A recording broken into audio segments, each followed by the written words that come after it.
खुलुमबाय लोगोफोर बयनिसिमबो आंनि अननाय आरो सिबिनायखौ नोंथांमोननो बयनोबो बावहरग्रोनाय थाबाय। आसा खालामो नोंथांमोना बयबो मोजाङैनो दं। दिनैबो आङो मोनसे खन्थाइ आवरायथिनो नोंथांमोननिसिम लाबोलायबाय। बे खन्थाइ आवरायनायाव नोंथांमोना भुल गोरोन्थि जायोब्ला निमाहा होगोन होननानै आं मिजिंथिनाय थाबाय आंनि गोसो गोरबोनिफ्राय। आरो बे खन्थाइखौ लिरदों T.C. बर'। बिथाङा फुल मिनिंखौ होआखै, नामखौ। बिथांनिसिमबो आंनि अननाय आरो सिबिनायखौ बावहरग्रोनाय थाबाय।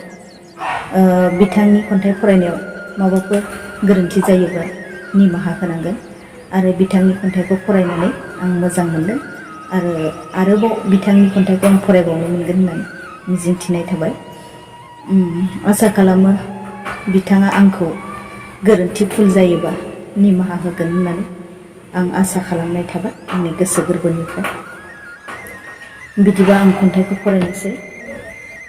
मानोलाय बिदि। अखा नायोब्लानो देलाय मांग्रिया देलाय मांग्रि, रायदावफा रायदावफा सेंग्रा सिख्लाफोरनि गोसो आखलाबो बावगारबाय। उसाव बादाव थांहां फैहां मा नागिरो मा हास्थायो, गोसोआ जाबायो उरां फारां। गोसोआ अखोरां सा सा जोमै गुफुर बायदि बिरलाङो। अखा खोरोमनाया हानो रोङा, सैमा सोंनाया अरनो रोङा। मानोलाय बिदि। गावखौनो गाव मिथिरोङा, हाबा हुखा लेखा फरायाव गोसोआ ज'आ। दफाब्ला मिनिनाय दफाब्ला गाबनाय, सोरबा रजेखौ गोसोखांनानै गुरलाब बागदावगुलायो।